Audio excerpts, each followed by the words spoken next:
You staying home tonight? I hadn't planned on it, no. Plan on it.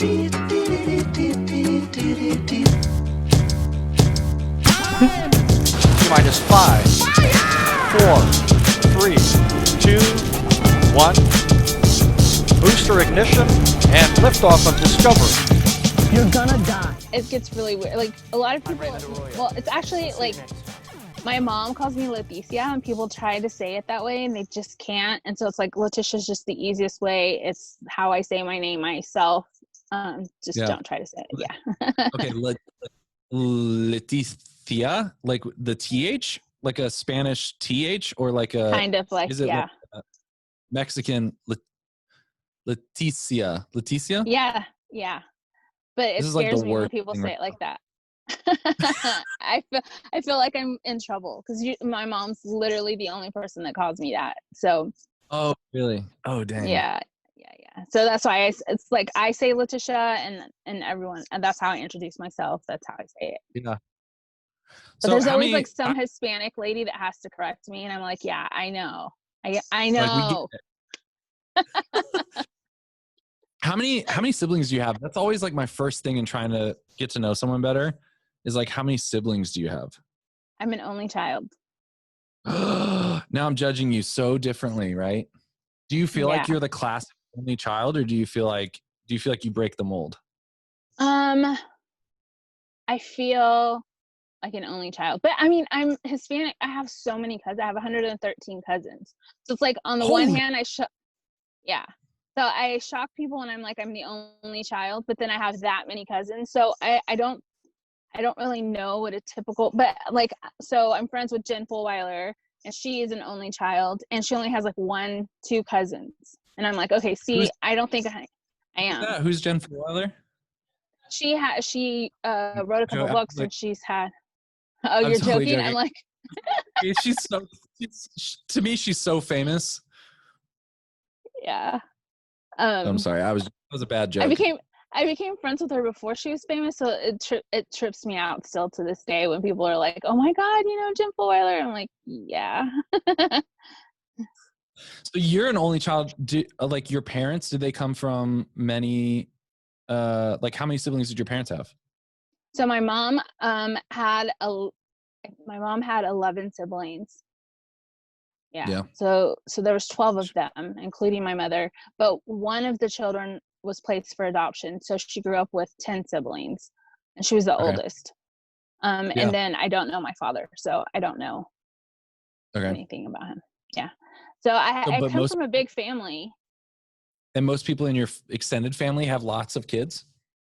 I mean, yeah, they kind of vary. So I have one uncle that has 3 kids, 2 adopted kids, 1 biological child. And then I have an aunt who has 10 kids. So it goes from one spectrum to the other. But then they also those are just their married children. And they had children outside of their marriages and stuff. That's why I have so many cousins. Crazy.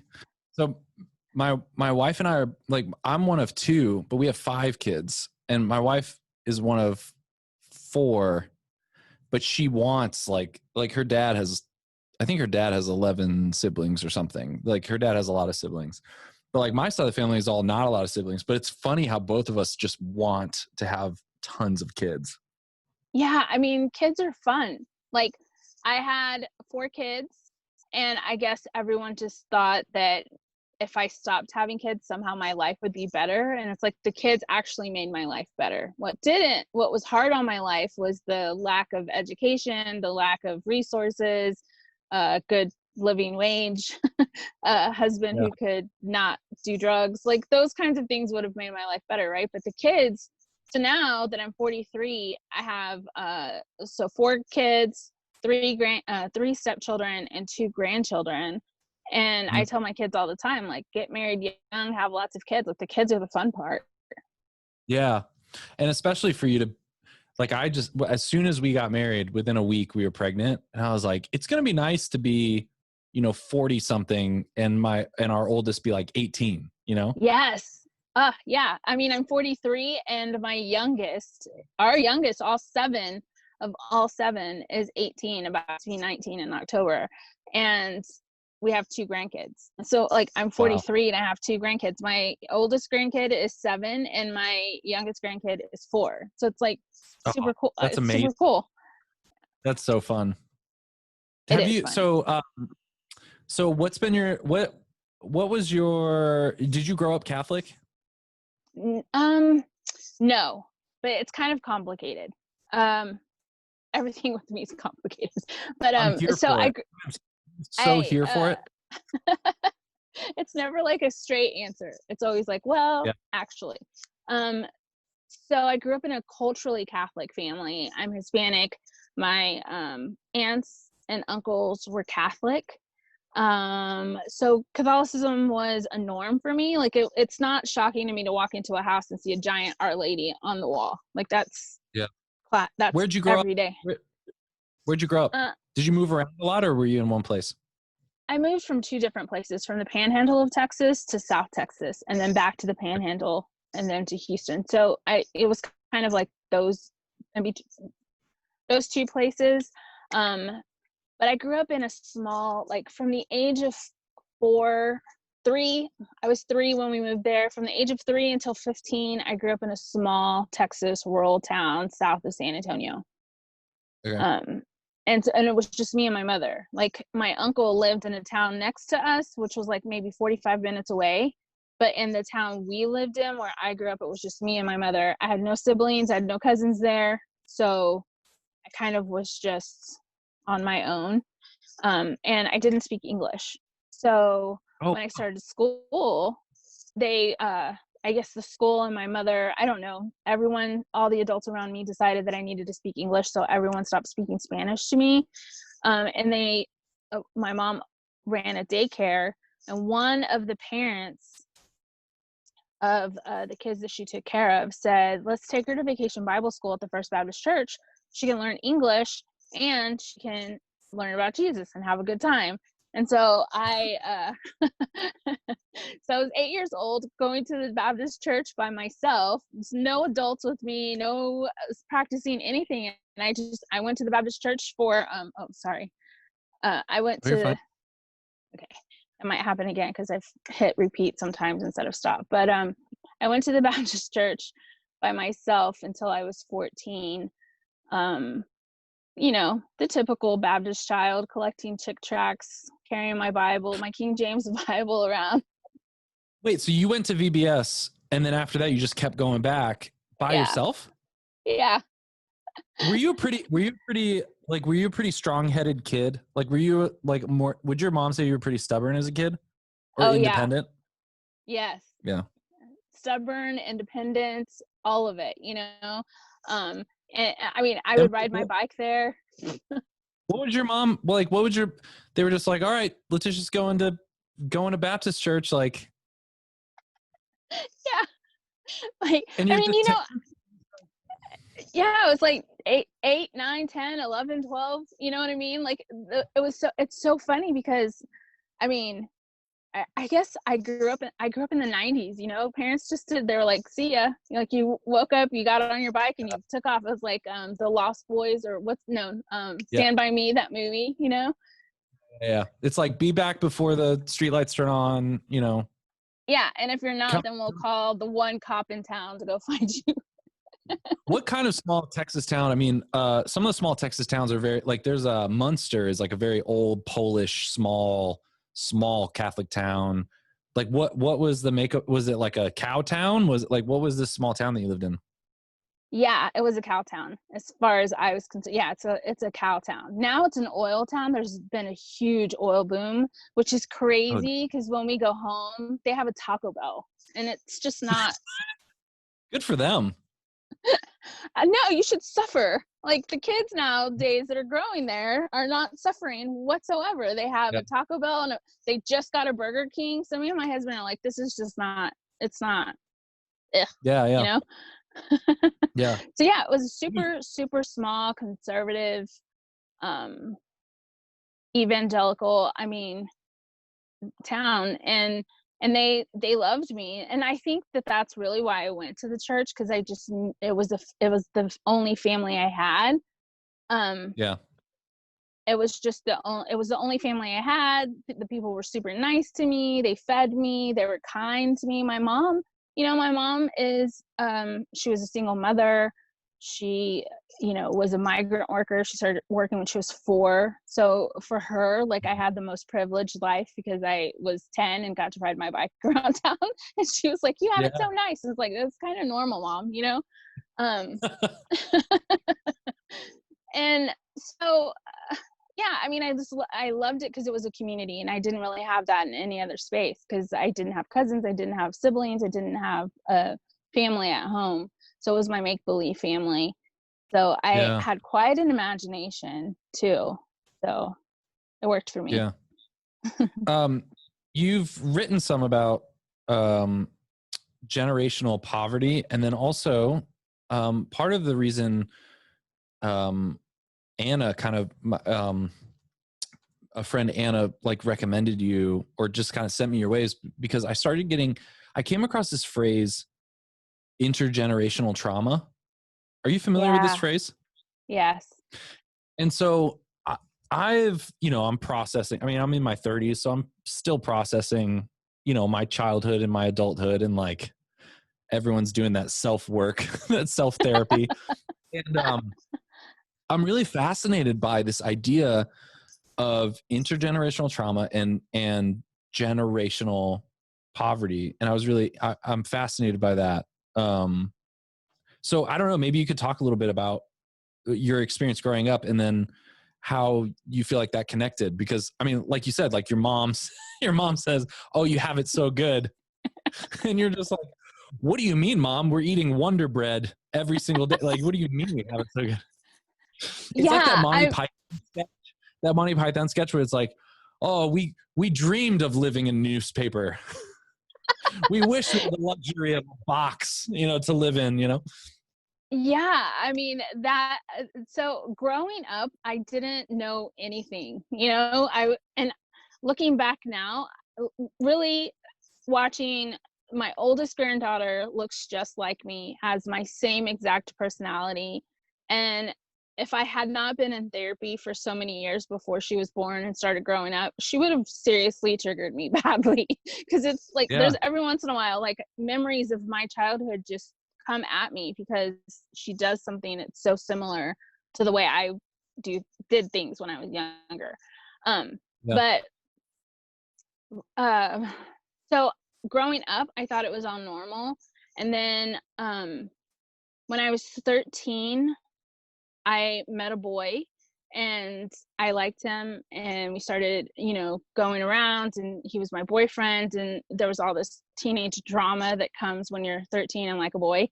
And it's tough. He broke up.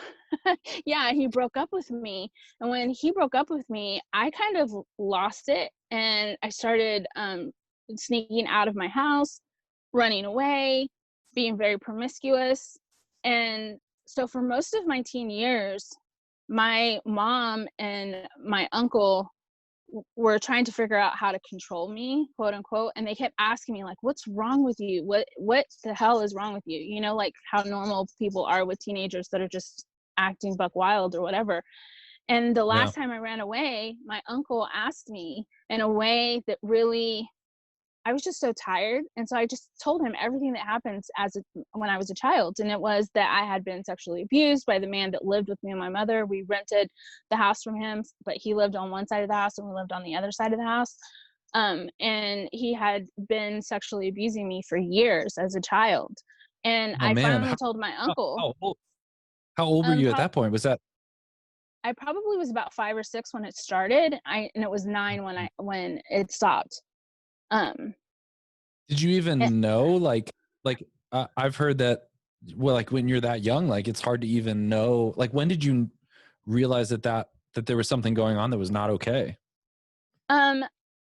I never really knew that it wasn't okay until when I had this first boyfriend, and you're fooling around as teenagers, and all of a sudden I'm like, wait, this has happened before. And then I'm in a Baptist church, and it's teen years in a Baptist church, so they're really going hard on the chastity, don't have sex before marriage, and if you do, you're used gum or something.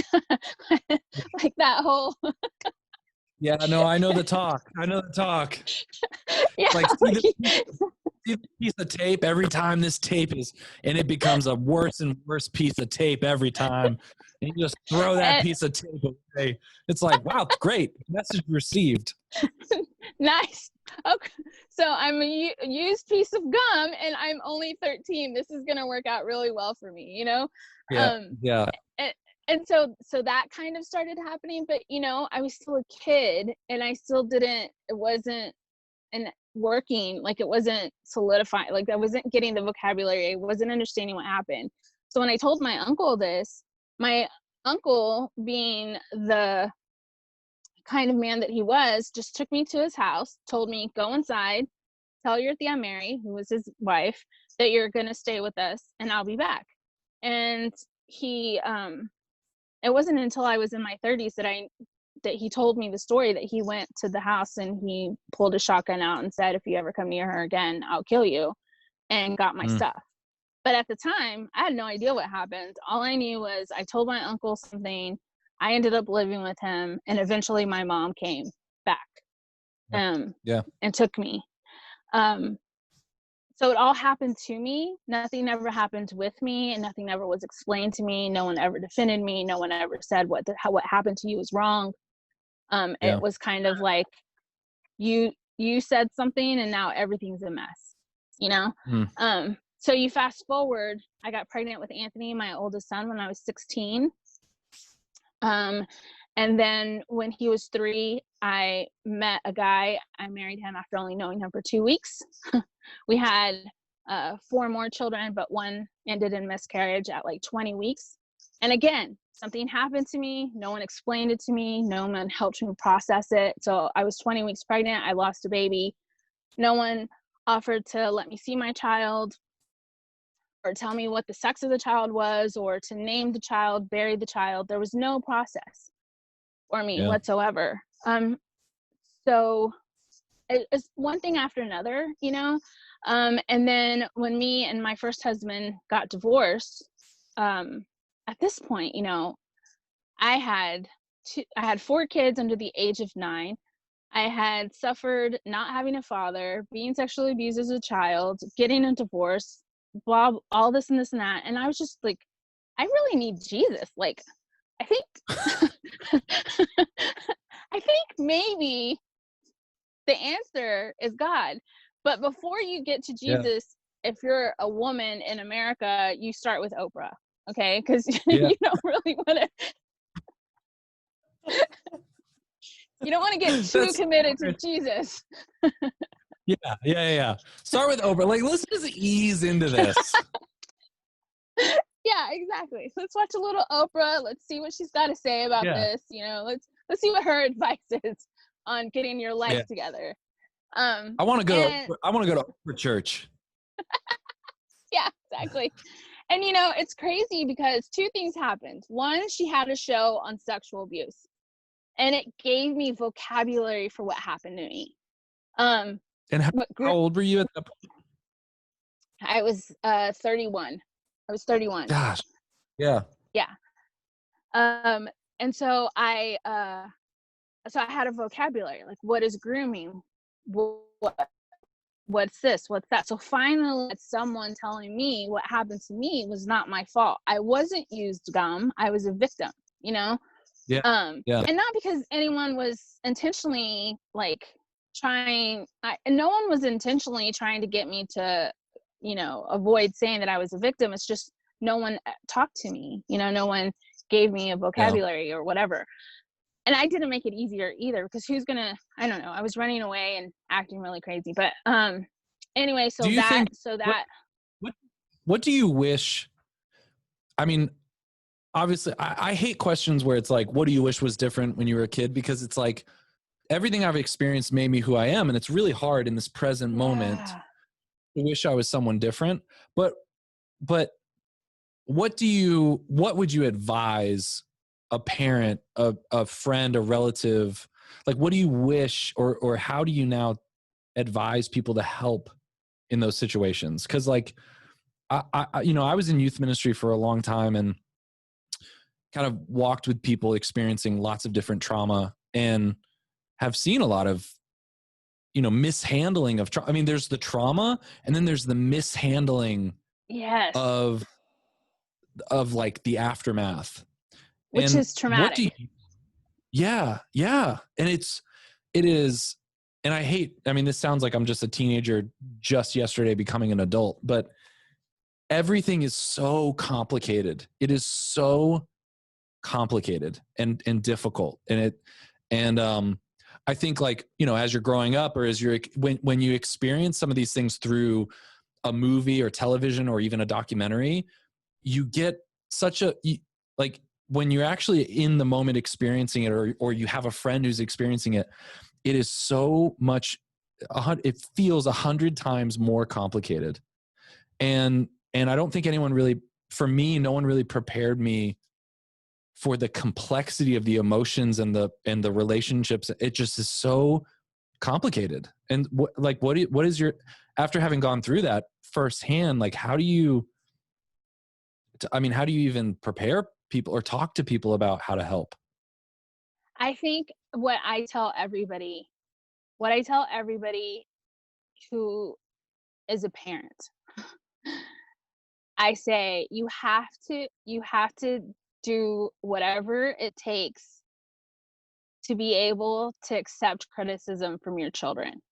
Because I think that for so long, parenting was this thing where it's like, I'm the parent, you're the kid. In order for you to respect me, you can't say anything negative about me. And that really shuts down a child's reality, because they don't even have the freedom to say, this is how I'm experiencing this situation right now. Yeah. And part of being in a relationship is allowing different perspectives. It's not really even about right or wrong. It's about everyone's experiencing it differently. I'm experiencing it as a mom and they're experiencing it as a child, right? So you have to have that. You have to be healed enough, whatever that means for you, to accept truths from children, which are blunt. Well, and the other thing, I mean, as a, when I was a youth minister, there's so many parents that would say, well, kids don't want to be around adults. And I'm like, are you crazy? Like look at all the people that teenagers look up to. Often they're older than them. Like they're trying to figure out how to be an adult, and they're either going to learn it from their friends who are acting more like an adult, or they're going to learn it from adults. So, as a kid, when you're growing up, you're trying to figure out like, what does it mean to be an adult? And it's funny you say that, because I remember there being a few times where I was trying to give that feedback to my parents. I was just saying, hey, I feel like adults shouldn't act this way. And it's like, I feel like maybe this is just weird and off. Yeah. Yeah. And that's what an interesting way to say, to give, like, I'm thinking of my kids, like giving them permission to try to critique adulthood and what it means to be an adult, because in some ways it's helping them practice, like, how would you be an adult? Like, how would you do it if you were in a, you know what I mean? And it helps them kind of like grow in that way. And it gives them a voice. It gives them a voice in the relationship. And it also, and I know people like, I mean, I tell this to my cousins all the time, and I get the like, oh my God, you're so hippie. You're such a hippie. It's like, it's not a hippie thing. It's teaching them how to use their voice and to trust you and to be honest, So like my grandchildren, my oldest grandchild, Aaliyah, I don't even know what I said to her the other day. It was not that big of a deal to me, but she stops me and she puts her hands on my legs and she says, I just need you to know that hurt my feelings. And I would rather you not say that to me. And I'm like, okay. And that's it. Okay. There's no, I'm a horrible grandmother. She's a horrible. No, it's just, she voiced that this specific thing, I don't even remember what it is, so I'm going to fail and do it again because I don't remember. But and this specific thing hurt her, and she got to say that and ask kindly, please don't say that to me again. And it's like, okay, I won't, and there's no disrespect there. If anything, it's mutual respect and love and kindness, Yeah. It's always like, it's all, I hate to make everything about Montessori. My wife has a way more successful podcast than me about Montessori. And if she were listening right now, she would be saying something to the effect of, one of the things that's really frustrating as a kid is being treated like a kid oftentimes. And, a Montessori approach to things is like little kids are trying to figure out the adult world. And when you think about it, like they're so tiny in this world built for adults. And so anything you can do to give them skills where they feel validated as like an actual creature in this world, giving them the language to express with adults is just so important. I mean, in Montessori, it's a lot of like, teach them the skills, like use real materials, teach them how to do those things, and like let them do it themselves instead of doing everything for them, Yeah. And I mean, so my oldest son, Anthony, died by suicide in March of 2017. And after his suicide, at that point, I had already been in therapy. I had done a lot of healing work with myself. And that's how I had begun to learn about intergenerational trauma. And because I had just come to the realization that there's something very wrong, because I was already going to mass all the time. I was devoutly Catholic. My second husband and I got married in the church, and my second husband's actually the boy that I started dating when I was 13. So it came around full circle, and we had a beautiful wedding. We bought a house, he owned a business, everything was supposed to be great. And there's still just this angst in me and this anger and depression, all kinds of stuff. So I started going to therapy and dealing with all of this stuff for about 5 years before Anthony's suicide. And then his suicide led me down the path of generational trauma, because I was like, what happened? And as I started going back to his childhood, the things that I had done out of reaction to my own trauma started coming up. And at first it made me feel very guilty, like, oh my God, I caused this because I didn't get therapy sooner, or because I made this decision because I was hurt, or whatever the case might be. But then that led me to, what did my mother do when I was a child that I hold her accountable for? And why did she do that? Oh, it was her trauma. And it's like, so then I went to talk to my great aunt, who's my grandmother's sister. And I asked her, like, what was my grandmother's childhood like? And there's all this trauma there, And so my grandmother felt rejected from her mother. So therefore she didn't know how to mother my mother. And then my mother didn't know how to mother me. And then I did a little bit better, but there was still a lot.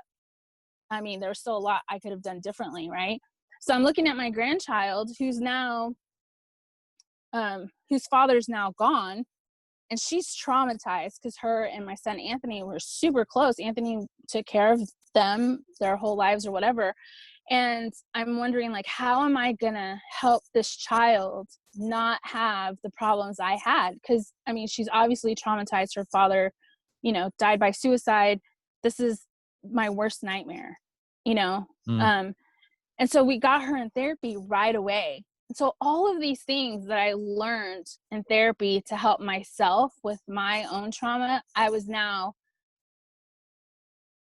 hearing those same things coming out of Aaliyah's mouth, like that, like, this is my boundary, please don't cross it. Like, she'll say that to me sometimes when I'm like tickling her, and she's like, I don't want to be tickled right now. This is my boundary, please don't cross it. And I'm like, okay, What an adult. Yeah, what an adult.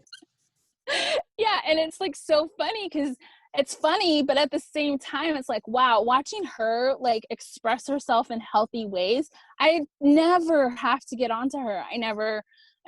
Like, I grew up in a family that spanks. I spanked my children. I defended spanking up until the day my son died, because then it made me go back and just examine everything. Like, what was I doing? Why was I doing it? Where did I get the idea that this was the way to parent? Yeah. And so I don't even know the last time that I told Aaliyah, no, don't do that, because we just don't have that language. Like we just have, I'm like, what are you doing and why are you doing it? And she just has language of explaining it to me, and I can be like, well, let's do it this way, or how about if we do this instead, or whatever. Yeah. And it just runs so smoothly. Like there's no tears, there's no crying, there's no tantrums, which is just strange. Granted, we have a lot of trauma bonding. Man, oh my gosh, I should have had my wife join us for this, because I'm trying to process a lot of that type of stuff too with Montessori. I hate to bring it back to Montessori again, but a lot of Montessori, like Danielle, my wife, you know, she's like saying, look, you don't say, no, don't do that. You like bring their attention, like, oh no, that thing fell. Instead of like, why would you do that? Like, you need to keep your cup better, or blah, blah, blah. You just bring this, like, oh, this thing fell now, you know, or like, oh, why did this happen? Or so has the concept, I don't know much about intergenerational trauma. What did that concept do for you? How did that help? Or, you know, did the concept help? Or, I mean, because, you know, obviously you don't want to just keep going back and back. Like, how do you handle personal responsibility, but also, you know, obviously it probably, and I'll tell a story in a little bit, but it probably provides insight. You know, it's like, wow, this insight into why things are the way they are. But then what's that next step, you know, after be aware of those things?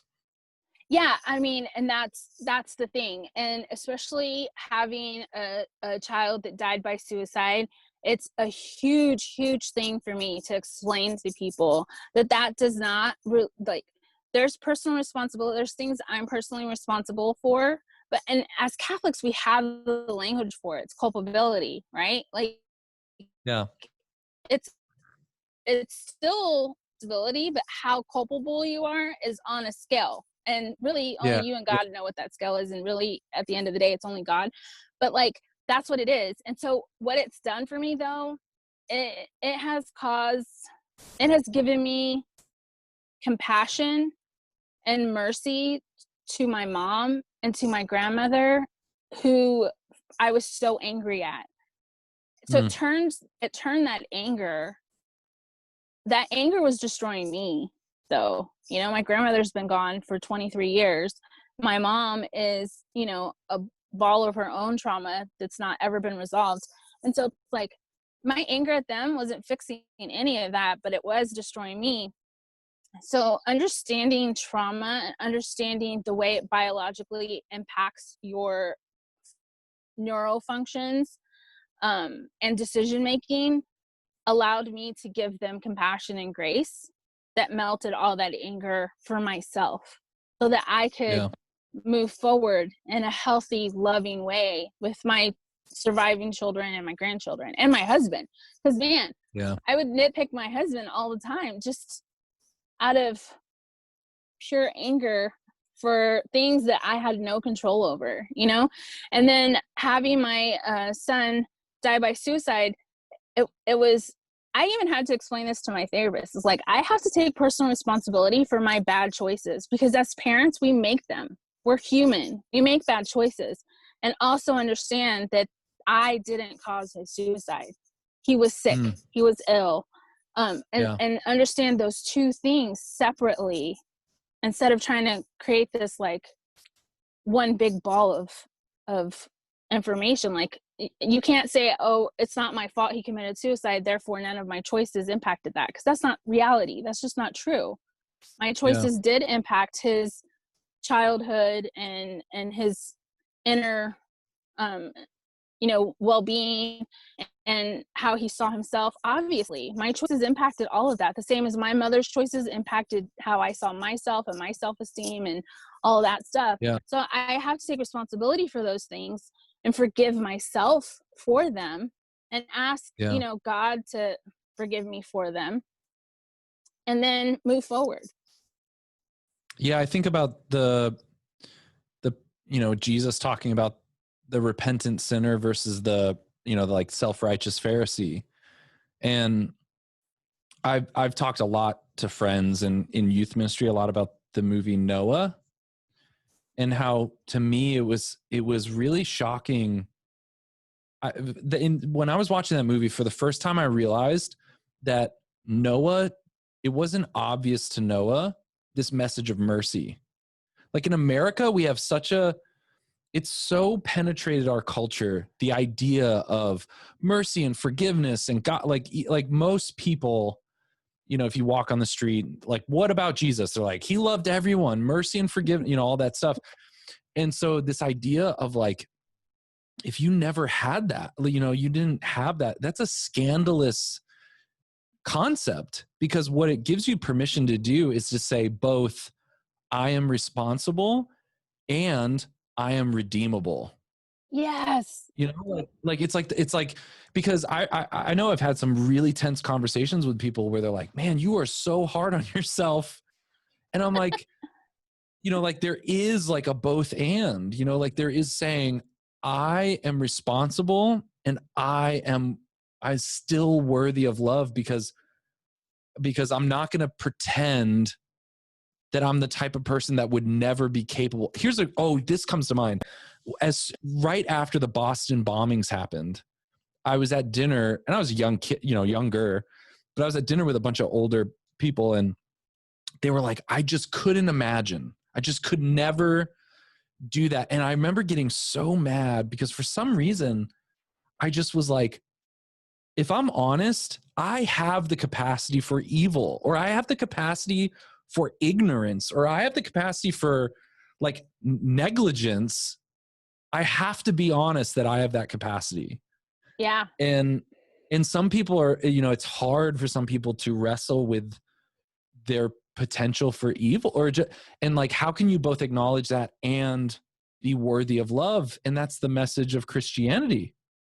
It's the whole thing. Exactly. My son died an atheist, and and when I talk about him dying by suicide, I have to really push back against the idea that he's in heaven, which is so crazy to me, because I really thought that it was going to be the other way around. I really thought I was going to push back against the idea that he was in hell. And it's like, neither one of those is ours to assume for anyone, except for the people that the church has canonized, but there's a process for a reason, you know? Yeah. And so I really do have to push back against that. People are like, oh, well, if you think that just because, sorry, here we go again. No, and people are like, just because, I try to tell people, like, this is the thing. It's none of my business. It's between him and God. That is such a great way to say it. That's such a great way to say it. Yeah, there's my responsibilities, which was to get him his sacraments, to teach him the faith, and to let him be an adult. And I did those. Check, check, check, you know? And now I pray for him. And it's such a, you know, for people who haven't seen the movie Noah, like, to watch that and think about the dynamic, the tension between justice and mercy.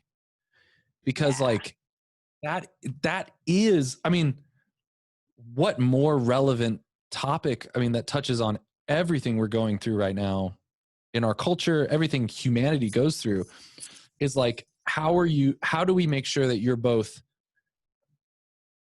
held responsible for your actions, but also given the freedom to acknowledge things that brought you to the point to choose that. Right. And I've been really dying to share this with you, because this is how a lot of this started. My wife and I have done a lot of marriage counseling, and we recommend it. I bring it up all the time on the podcast. We are owed. I wish we had an affiliate link for our marriage counselor, because we have convinced so many people to do marriage counseling, and I talk about it a lot. I really believe strongly in trying to destroy the stigma of marriage counseling. Like, you don't have to have a horrible marriage to go to marriage counseling. Like, I convinced one of my friends, you'll love this. I convinced one of my friends to buy marriage counseling as an anniversary present. And he was like, our marriage isn't bad. And I was like, here's what you do. You tell your wife. I was like, this is going to be the best. You guys might have another kid after this. I said, you tell your wife you care so much about your marriage that you want to really work on and find anything that could be better about how you relate to each other or what your past is. Or so anyway, so I've been dying to tell you this as it relates to intergenerational trauma. So I was in marriage, we were in marriage counseling, and my counselor, a Catholic counselor, I love him, Dave McLeod. He owes me money, but I was sharing like my experiences and things I struggle with. And out of nowhere, he just said, "Was your dad an alcoholic?" And I said, "No. In fact, my mom and dad never drank alcohol until I don't remember my mom. I remember drinking alcohol maybe when I was 18 or 19. I don't ever remember my dad drinking alcohol." And he said, "That's really weird because you're acting like some of your behavior, it sounds like people who are children of alcoholics." And then what I remembered was that my dad's dad was an alcoholic. And so through some processing and kind of, talking, our marriage counselor was like, you are experiencing the symptoms of a child of an alcoholic parent through your dad. Yes. So it was, and I've really been processing and thinking about this a lot because it blew my mind, the idea that type of trauma could impact me and I could learn behaviors that were coping behaviors, even though my direct father never drank. And it was like he learned it and passed it on. And this just blew my mind. And so I started talking to Anna about all of this, and we, and that's how, I came across some of your work. So I don't know if you can speak to that, but that idea I want to make more known to people, like to know that it doesn't make it bad. Like, it doesn't mean you're bad or your parents are bad, but just to be aware of that, to be aware that this. Yeah. And this is the thing, like for me specifically, this is how generational trauma and generational poverty come together for me in my life, is that my mother and my grandmother were so busy trying to survive the unsurvivable. My mom started working in the fields as a migrant worker when she was 4 years old. So that surviving that takes a lot of energy. It takes a lot of mental energy. It takes a lot of willpower to keep yourself together, And so my mom didn't have the space or ability to be self-aware because she was too busy trying to survive, So I had a little bit more space to be self-aware. And then after Anthony's suicide, I had no other choice but to become self-aware. So I could see, what is this behavior and where did it come from? And what is that? And I need to work on that. I need to heal that, So my mom's mom was very physically abusive to my mother. So my mom said she was never going to physically abuse me, which wasn't true. She did, but she thought it was spanking. And she had her own rationalization for how that's not the same. But the thing that my mom would do in order to not be so verbally and physically abusive is she would seethe. So then as a child, I'd have to learn the cues of, are you mad? And how mad are you? And what did I do? Like, I had to play this guessing game because she didn't want to yell and be verbally and physically abusive as her mother was. So she seethed. She kept it in and it came out her ears and her whole body language. Wait, what's that word that you're saying? She seized? Seethed. Like, like the steam came out her ears. She just would sit there and be so angry.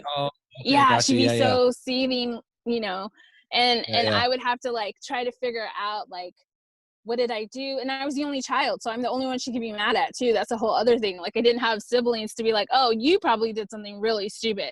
It was like, no, it's me. It's all me. So now I get very anxious when someone just stops talking to me. Like if I'm texting someone and they just drop off, which is a normal thing to do because it's texting, like who, you know what I mean? Eventually you just stop texting, but it gives me a lot of anxiety because I'm like, did I do something? What did I do? What could I, and then, you know, and my therapist was like, where did that come from? You know? And then I traced it back and I realized where that came from. And that's with everything. And my mom just didn't have the space or the time to be able to do that, to be like, why do I, you know, just become silent and full of anger. Angry vibes is what I call it. Did you ever, along your journey, did you ever struggle with feeling like self-awareness was being too self-indulgent, or like navel gazing, like, well, I don't want to talk, you know, like I really struggled with that. I really struggled with, I'm, you know, even in therapy, like constantly apologizing for talking too much about myself. And he's like, you're paying me to talk about you. Like, stop apologizing. Like, and I don't know, and I wonder how much, I really love this show on Netflix, Babylon Berlin. And one of the things that the director talked about was when you read these these biographies of people in like the 1920s or earlier, he talks about how they were so characteristically unaware of themselves. Like they just didn't think at that time, at that age, you weren't self-aware. It just wasn't a thing. And I just wonder about that. I wonder about, is that real, that insecurity that I have sometimes of like, should I be thinking so much about myself? Is that too self-indulgent? Okay, two things that I thought of when you were saying that. One, I don't think of it that way for one reason, because I went so long without anyone hearing me or seeing me, that therapy is the one place where I'm heard and seen. So it feels good. So I'm like, this is safe. This is what safety feels like. And I want to figure out how to make my world this way, you know? Not that everyone's going to treat me the way my therapist does, but what do I have to do within myself so I feel this way everywhere I go, you know? And then my mom would say like, oh, must be nice to go to therapy. It's so luxury. It's such a luxury. And then I was like, oh, so this crazy person thinks that therapy is a luxury. That means it's not. You know what I mean? Like, okay, got it. And then another thing that I was thinking of when you were saying that is, if you look at all the stories of the people that Jesus healed, from what the hemorrhaging woman, she was very aware of her problem and aware that Jesus was the one that could heal her. So I think that's the thing. If someone is, because I do see this sometimes where people go to therapy, they learn all the language, and then they use it as a cop-out for literally everything, you know? I think that's different than being aware of your problem and also aware that the person who's going to heal you from that problem is Christ, you know? And you have to do certain things, like you have to go to the crowd and you have to touch his cloak and you have to climb to the roof, and there's things you have to do, right? All these people did crazy things to get to Jesus for him to heal them. So you do have to do that, but the first step is knowing you have something wrong and that Christ can heal you, you know? After having that experience, I agree 100%. What would you tell people, you know, for people who maybe haven't experienced therapy, or who hear you say that was the first time you felt heard and seen and safe? What advice would you give someone, either a church worker or a family, you know, someone, like, what advice do you give someone if they want to help someone in their life feel seen and heard and safe and loved? I mean, obviously not everyone can be a therapist, but I feel like that's a really keen insight that in therapy, often people feel for the first time seen, heard, known, and safe. What can we learn from that? I think the only way you can be that for someone is if you know what makes you feel seen and heard and safe. So if you're like, oh yeah, if you haven't dealt with your own stuff, then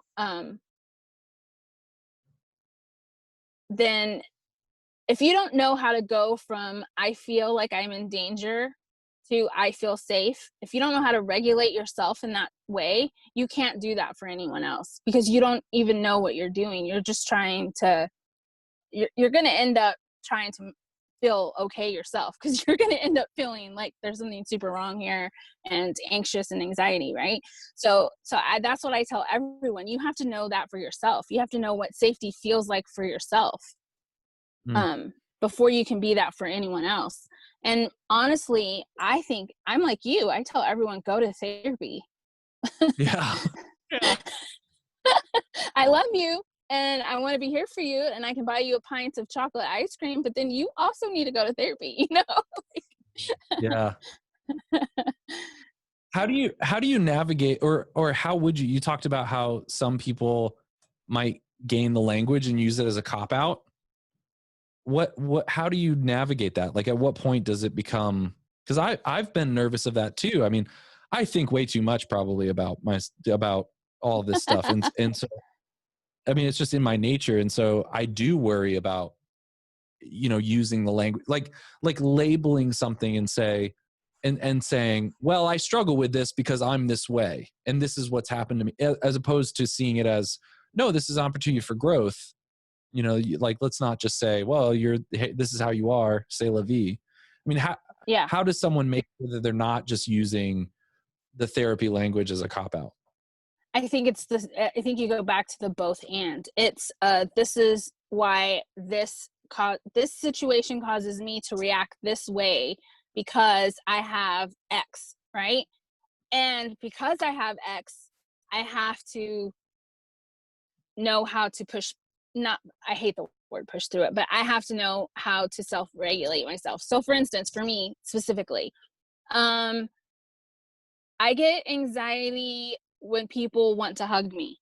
Okay. So if I'm in a place and I see everyone's hugging, I start getting the anxiety and I'm like, blah, blah, blah. And I know why I have that anxiety. I was sexually abused as a child. People didn't ask permission before touching me, and it was an abusive situation.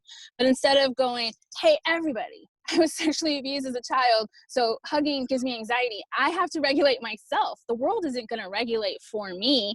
I have to care for myself and regulate for myself and put myself in God's hands. I have a process of things that I'm doing so that I can do what I have to do in the world. I have to go to work. I can't, you know what I'm saying? So it's a matter of both, of knowing why you do something, and so that way you can know how to function in the world. Yeah, man, that's so good. That's great advice. Anna had texted me a question that I want to make sure that I ask you. Okay. She asked, and I love this. She said that I should ask you about pastoral care in the church. And this is a big topic, and it's, Pope Francis is very into this pastoral accompaniment. We need to accompany people. This is about people on people. She said, in regards of lay people, pastors, etc., especially in regards to caring for single mothers, parents, or families, like your, if you've been affected by suicide, all of these issues, being a single mom, what's your take on how the church could be better at accompanying people through that, and what your experience was, either, good or bad, of that kind of pastoral accompaniment? Well, I think that my priests are a perfect example of how to pastor someone.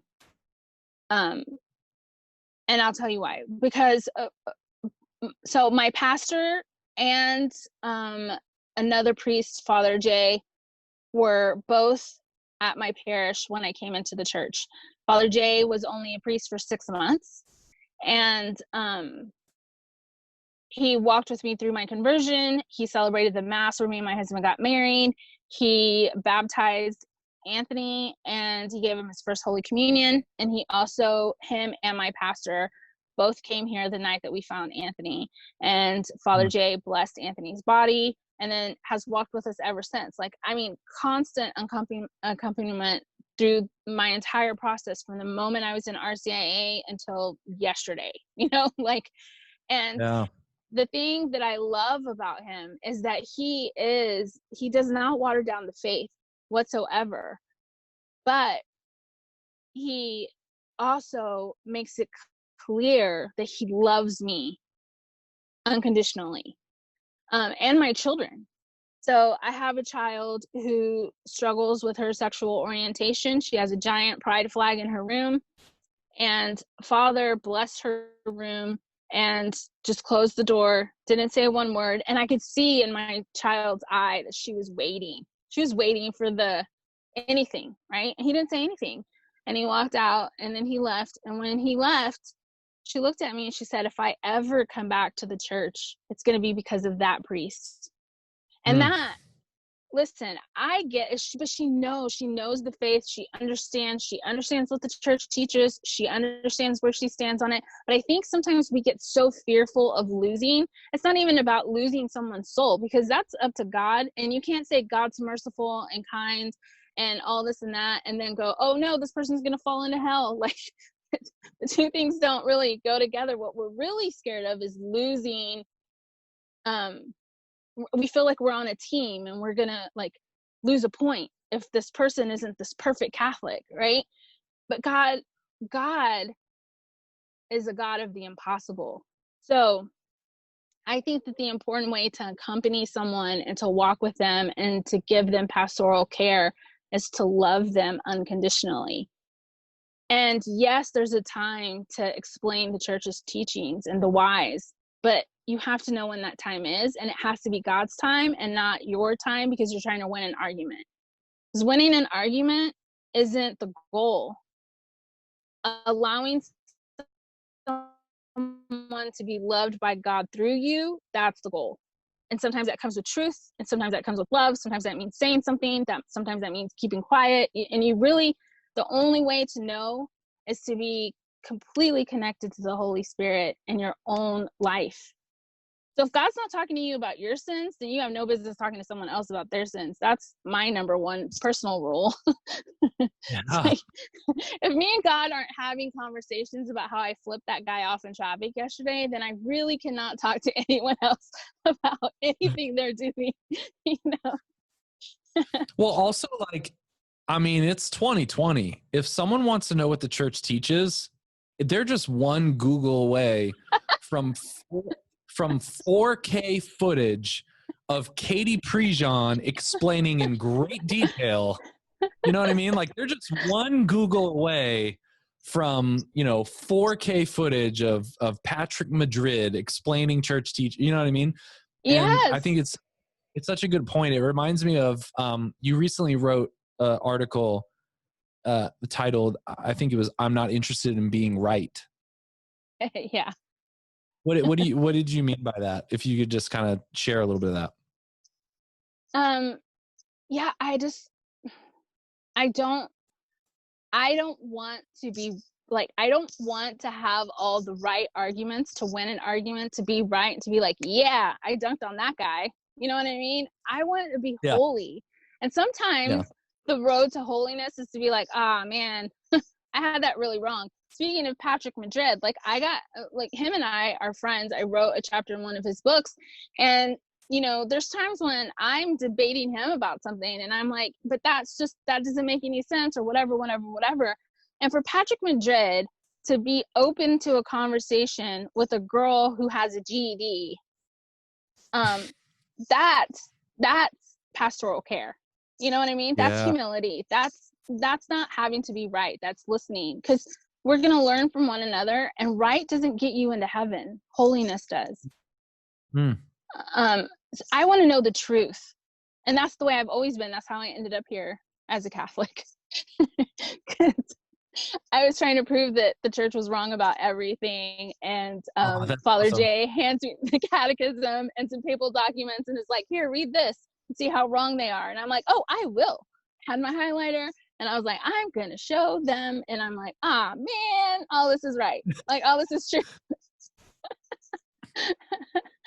And I ended up Catholic. So, yeah. That's amazing. So to me, it's just not about winning an argument. And it's not about, and this goes with everything. It's not just church stuff. It's like the politics stuff too. We have such a tendency to pick a side and then to argue that side to no end. And to never say, okay, well, maybe that wasn't the way it's being presented. That wasn't really what happened the way it's being presented, but it's being presented that way because they know that the other side's going to pounce and then talk about it for days on end. You know, someone can be wrong and then also have their words twisted. You know what I'm saying? So, like, I just think that sometimes we pick our camp and then we stay there through thick or thin. Yeah. And as Catholics, I think we should leave room for truth and not necessarily like right and wrong. Yeah, we're very tribal, like I think naturally. And we want to make sure that we're in a tribe that's all wearing the same jersey, and that like, how do I make sure that I'm in the right jersey of the tribe that I want to be in? And that's really difficult. I have to be honest. I have to really monitor how much time I allow myself to be on Twitter. Yes. Because years ago, and I really do feel like this is a modern virtue that you have to cultivate, which is like, you curate what you see on social media. Like, if every day you only click YouTube videos about puppies, you're going to see more and more puppy videos, you know? And so like, you can control who you follow. So I made it a point to like follow like all across the spectrum, and I was like, I need to see all of it, you know, but I have to be really careful with how much I expose myself to Twitter in particular, because it just seems, it has a real impact on me emotionally. And honestly, Twitter in particular, I don't know how active you are on Twitter, but Twitter in particular, I'm not the smartest person in the world, but I have a bachelor's in theology and catechetics.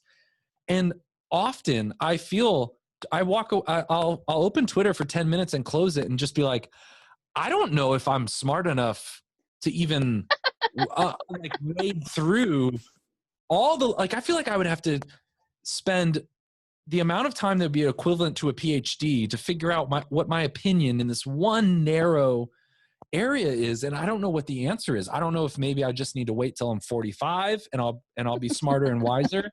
But it's very difficult. I don't know if you've had that experience, like how to navigate, you know, just that environment, you know?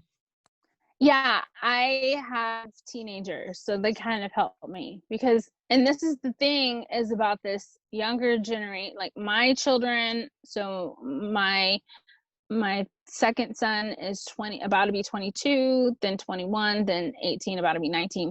And they are so philosophical that people ask me all the time, like, why am I getting a bachelor's in philosophy? And it's like to talk to my children, because they're just like fascism and communism and Marxism and blah. I mean, and they're like arguing and debating at the dinner table. And I'm like, Googling, you know, like, guys, I have a GED. Like, let's talk about salads or the weather or something, you know? And I mean, this is constant every day. So that helps me specifically, but I think that the tribalism on Twitter is what really gets me down, because the gospel gets lost in all of that. And if we're not witnessing the gospel, then we're wasting our time. To me, specific, like, to me, it's like, if you're, and I'm not talking about like praise Jesus all the time, like saying like praise the Lord and praise Jesus like all the time. I grew up in that kind of evangelical circle too, where it's like every single thing that anyone did was like, oh, praise God, and only listen to worship music and stuff like that. There's nothing wrong for people who do that, but that's not what I'm talking about. I just think that we have to, in everything we do, be a witness of the gospel in some form or fashion. And when I log into Twitter and it's like crazy dumpster fire. Yeah. I just like shut the lid and walk away. You know what I mean? Like I put it on God's to-do list and I just kind of walk off. But I think that we have to like remember that. And that's also part of the healing process for a lot of people, because I think this is another thing. Everyone comes to those conversations with their own wounds. So you have the women who come to the conversations who have been wounded physically and emotionally by men, like in abusive situations, and they come with those wounds. And so they're talking about X, Y, and Z, and then you can hear the pain. And when they're talking about situations with men, you know, or then you have the, you know, people who've been victims of racism or people who've been victims of this other thing. And so we all come to those conversations with our own assumptions and our own wounds and our own problems. And if we're not working to heal that stuff, we're just adding to it. We're just putting more in the world. You know, you're either putting healing into the world or you're putting more pain into the world. Those are the only two options. Yeah, for sure.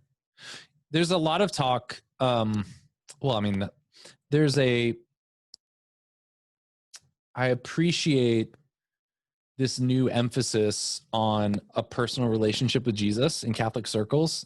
Yes. And there's often this like feeling, oh man, that's such a Protestant thing.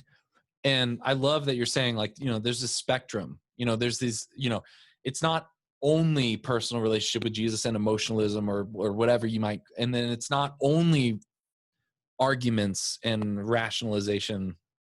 And I always find it interesting to ask someone what their personal experience, like how they describe. And I just get a sense that you really understand the difference between an intellectual relationship to Jesus and a personal experience or a personal relationship with him. And how would you describe that to someone who maybe has only ever approached Christianity from a intellectual or philosophical perspective? How do you describe that? I mean, I get the sense, I'm probably assuming, but I get the sense that you know Jesus. You know Jesus in a way that's different than just intellectually. Yeah, and I mean, the thing is that my relationship with Christ has looked differently in different times of my life. Like at one point, I, you know, when I was 9 years old, I answered my first altar call because everyone kept talking about Jesus living in your heart and like he wants to give you good things. And to me, it's like good things is like a dad, you know? So I'm like, yes, this is how I'm going to get that, you know? And so that, but I didn't really understand the logistics. Like, what does that look like in your life to have Jesus? To me, what it looked like to have Jesus as, your Lord and Savior when I was 9 and 10 and 11 was it meant that he was blessing you and you had this good life. And if you didn't, there was the prosperity gospel, you know? And if you didn't, then you were obviously doing something wrong.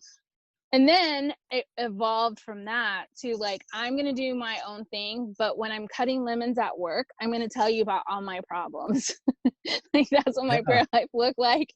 And now I can see that, you know, my relationship with Christ is not, like sometimes I wake up at 3 a.m. and I'm like, what do you want? You know? And I know it's like God wanting to talk to me. And it's so funny because I was talking to my priest about this the other day and I was like, I know it's God waking me up at 3 a.m. And then I get all these ideas and blah, blah, blah. And I start praying and this and that. And he said, you know why he wakes you up at 3 a.m? And I'm like, why? And he's like, because it's the only time you're probably shutting up, like not telling him what to do.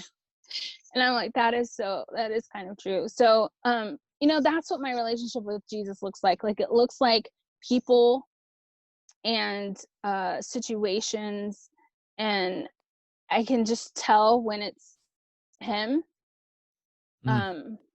talking to me because it's pretty obvious. So I think it's just like any other relationship where you get to know someone and we have arguments, which unfortunately he's always right, but it's the argument that I'm ever going to win. But, you know, it's, it's still freedom. It's still freedom to say, I think this is complete crap. Like, I feel like you suck at your job today. And, you know, it's God standing there going, all right, thanks for your opinion, you know? What a great way to say that. God, you're really sucking at your job today. You're really phoning it in for your career. Where'd you hilarious. get your degree? Like, you know, Yeah. and I mean, and there's a lot of that. So I think, you know, I think that people tend to have a relationship with their idea of a relationship with God. And it's really simple. It's actually really simple. It's just talking to him and being yourself. I also once I went to confession with this priest who knows me very, very well. And he said, why don't you try approaching God the way you approach me? Like, because he already knows you and he already knows all your snarky thoughts about people. Because it was like the fourth time I had like confessed having all these horrible thoughts about other people. And he was like, why don't you just talk to God about it? Stop confessing it and start talking to God about it. And I did. I started talking to God like, well, you know, I really just don't like this person because X, Y, and Z. And I need help. And so in those conversations with God, like I came and he started giving me a lot of insights about, again, trauma. Like, I don't know what this person went through as a child. I don't know what their parents went through. And so maybe I should just stop assuming I know so much and just have a little bit more mercy, even if that is, mercy looks like unfollowing them so that I don't think all these bad thoughts about them, you know? Yeah. And stuff like that. So like, that's my relationship with God. It's not difficult. It's not, I don't have to like do all this work to come at him properly or anything. Like, there's times when I'm talking to Jesus at the grocery store and we're just like talking about how I hate being at the grocery store or something. You know what I mean? Like, it's so great too, though. I think often people who are newer in their faith don't realize that, like, they put so much pressure on themselves to be like, like thou the heavenly Father, you know, like the King James, like they feel like, all right, if I'm talking to God, I better put on a suit, you know? And I wish more people knew that, like Christians who really follow Jesus, like, they get mad at him, and that's biblical. Like, it's biblical. People being pissed at God, you know? yeah. Like the day Anthony died on a Wednesday, and that Friday morning I was at morning mass. It was 6:30 in the morning, and I went right to the tabernacle after mass, and I'm kneeling there. And a few friends afterwards, like months afterwards, told me like, we will never forget seeing you in front of the tabernacle after Anthony's suicide. That's just, you're so holy to have gone straight to Jesus on such a hard day. And I'm thinking to myself, like, I was dropping F-bombs, lady. Like, I was like, F this and F that and F you and F everything. And I hate, you know what I mean? Like, it might have looked very pious, but inside, me and God I was having some words, you know? And people are like, what? Really? Yeah. And he didn't smite me because he's God and he loves you and he can handle it. He's a big God and he can take that anger. And I mean, eventually I did have to confess some of that stuff, but you know, like he's like, yeah, you know, you might have gone a little too far, but I love you and we're gonna move on, you know? And that's just the way it goes. Like, I don't think people really understand that God isn't looking to trick you into messing up so he could smite you. That's not how that works. Yeah. What I mean, I'm just gonna be straight up honest with you. The story of your son, it feels so big and so heavy, and you've told it. I feel like I don't know if this is true, but I feel like as I've done research on you and your story, you've told the story a lot. And, you know, as I was preparing for this interview, I was like, I don't want to just, you know, all right, tell me the story that you have to tell a lot. But I did want to ask you, for other people that feel, I mean, that, like, arguably one of the worst situations, right? I mean, to have your own child take their own life, one of the worst situations. And also you've had experiences like very traumatic, intense experiences for people that feel like, because I kind of know this feeling when you feel like you're experiencing the worst moment of your life or the worst, that you're carrying something that's so heavy. What do you say to people after having gone through this? I mean, you seem like such a bright, joyful person. And I mean, I don't know you super well, but you seem, and I don't know what advice you have to someone who feels whatever that baggage is that they have, whatever that moment or that trauma or that pain. But like, what do you say to that person, or when you think of that person, what comes to mind to say? I think it's important to acknowledge the truth of the situation as far as you are kind of alone in it, because even me losing Anthony and my husband lost him and my other children lost him and his children lost him, we each lost a separate relationship. Like my relationship with Anthony wasn't my son Gabe's relationship with Anthony, wasn't my husband's relationship with Anthony. Like we all had a unique relationship to him. He was unique to each of us in his own way, right? So in that uniqueness of relationship, you are kind of alone, but you're also not alone, because God is there, but you don't have to do anything. Like you don't have to even be like, okay, well, God's with me. You can just sit in your feelings of being alone and in your feelings of being in deep pain and veg on the couch for 6 months like I did, binge watching comedy specials on Netflix, because God doesn't require entertainment.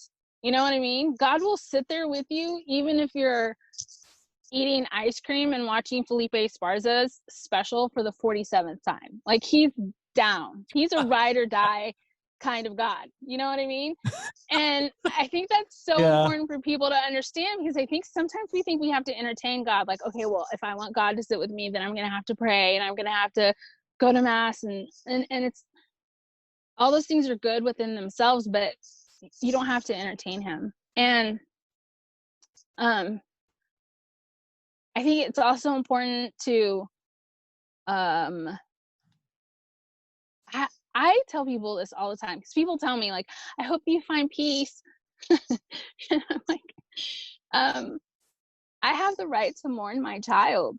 He took his own life in my home. I was the last person he talked to. I had him when I was 17. I raised him for 22 years. He was the love of my life. And I get to mourn him. I have the right to mourn him. And it might be uncomfortable, but everyone has to give me that space. And the people that did give me that space really helped me to, when I was ready to finally take a shower and get off the couch, people were like, yay!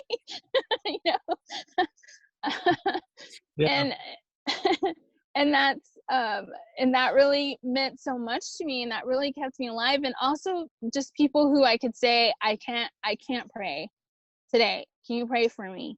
And they stepped in and they did that. They prayed for Anthony. We have so many prayer cards for Anthony. Or just I didn't eat for like 3 days after Anthony died, and my husband was getting really worried, and so he told a friend to bring over Dairy Queen, because if I smelt it, I wouldn't be able to help myself. And I was like on the couch and everyone's like, we really need to eat. And I was like cussing everyone out, like, get away from me. I was a real porcupine, like, get away from me.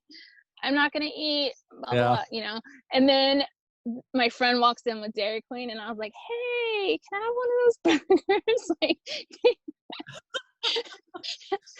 That's love. Like, no one was trying to force me. No one was lecturing me, but they were like, she can't pass a hunger buster. Like, a hunger buster can't go past her after 3 days of not eating, and she's just going to be like, nothing, Yeah. Yeah. And so those Yeah. things, yeah. Wow. Man. Can you tell me about your podcast, In the Tension? Yeah, I honestly don't know what I'm doing. And This is amazing. This is the beauty of podcasts. Yeah, so I'm having fun, and it's really helping my anxiety because I have such a fear of messing up. And it's like the space where you just can't mess up because it's your own space, and people either listen or they don't, and it's fine or it's not.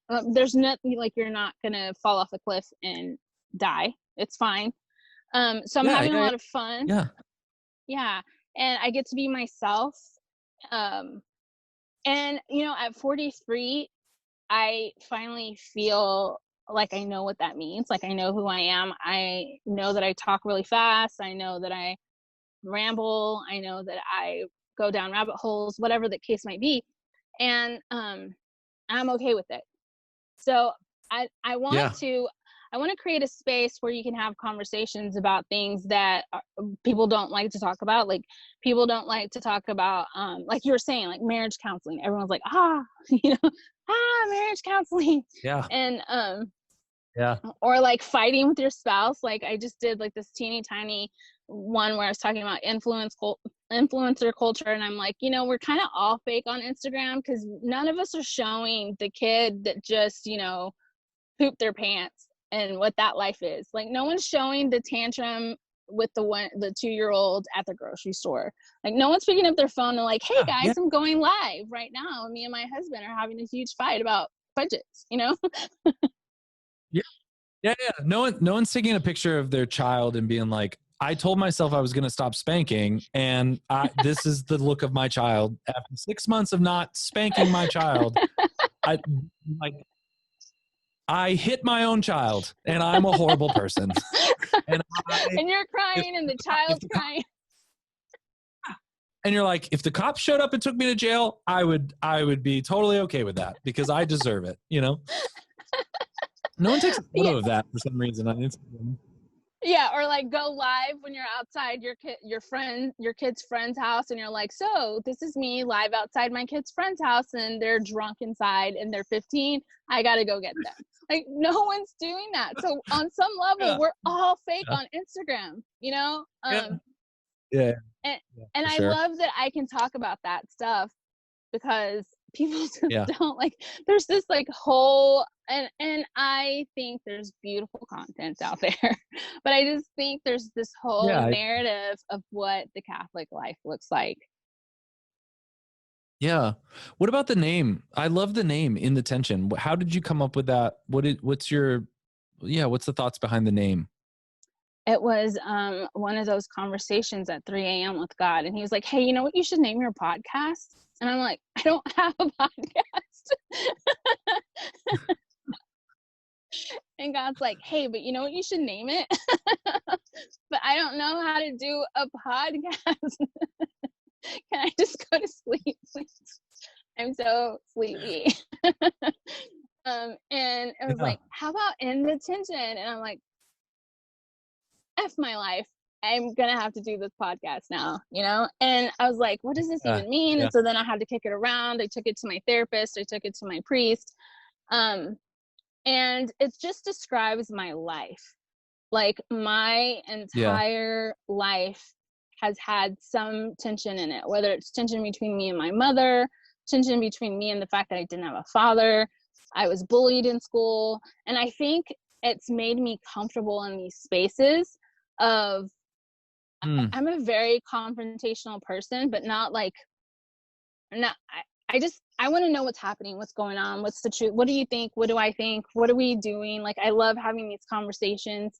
And I think a lot of people don't know how to sit in tension, but because I've lived in it my entire life, it doesn't make me uncomfortable. And I think that's where growth comes from. So what, so what is your relation at this point? is your relationship with tension, I mean, obviously I'm sure, you know, if you could remove some of the tension from your life, like you would, but I get the sense though that you have, like, you see tension as productive, maybe, or like is tension good or bad, or should we even judge tension in our lives as, should we even say like, oh, I wish I didn't have this tension in this topic, or is it productive? Is it good? Is it, you know? I think it's good, but I think that we've been taught that we should do everything to avoid it. So like, you don't talk about religion, politics, like the list, right? Money. Like, you don't talk about these things in public to other people because it's not polite. So politeness has become this comfort, peace thing. Yeah. And that's not how you get to peace. You get to peace by working through things, by processing them. A lot of people have, you know, reached out to me and said like, thank you so much for talking so openly about grieving your son, because they were not allowed. I talked to this lady once. She was like in her 80s, and her sister had committed suicide when she was in her 20s. So for 60 years, this woman didn't tell anyone her sister had committed suicide whatsoever, because she wasn't allowed to talk about it. And so when she heard me give a talk at this church, she finally got up and said, yeah, my sister died by suicide too. And everyone at the church, and this was a small town, everyone in the church was like, wow, you know, and she felt like, she's like, I feel like a burden was lifted off of me. And I think to me, that's what tension does. It's not necessarily a bad thing. Sometimes it is. We've just come to this idea that it's polite to not talk about things that could cause any kind of tension, you know? Do you feel like tension now is more of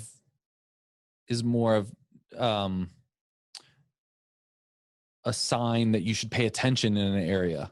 Like, oh, there's tension, I need to examine why and like why this tension is here and how to overcome it or go through it or sit in it.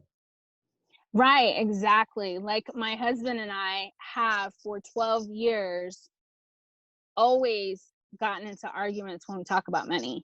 And so it's like, what is this? You know? And finally, like, yeah, it's that. It's like, we have to examine this. I don't care about the technical stuff, like who has a bank account, who's paying the cable bill. Like, that doesn't bother me. But why do we have such a hard time talking about it? Like, why do you and I have a problem here? And to me, that is, so yeah, it is a sign to me about anything. And also, like, you know, when you have teenagers, you really learn about tension because they don't really have much of a vocabulary. But you can sense something's wrong. Like, you sense a storm brewing, and you have to know how to navigate through it, because it's also not going, hey, what's wrong? Is there something wrong with you?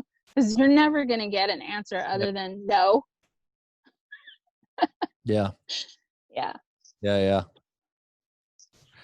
Well, thank you so much. I mean, I would love to have you on again in the future. If you're ever in DFW, you should come in person and we should we should record a podcast. But I'm so glad you exist. Thank you. I'm just glad you're out there, and then you're sharing your story and just sharing your experiences. Is there anything you want to tell people, or is there any, you know, where can people go? Obviously, then go to your podcast in the tension, but I don't know. Is there any last things that you want to share? We've been talking for a while now. Yeah, my website is leticiaadams.com, and you know, I just think that everyone needs to take a deep breath and remember that everything's going to be fine.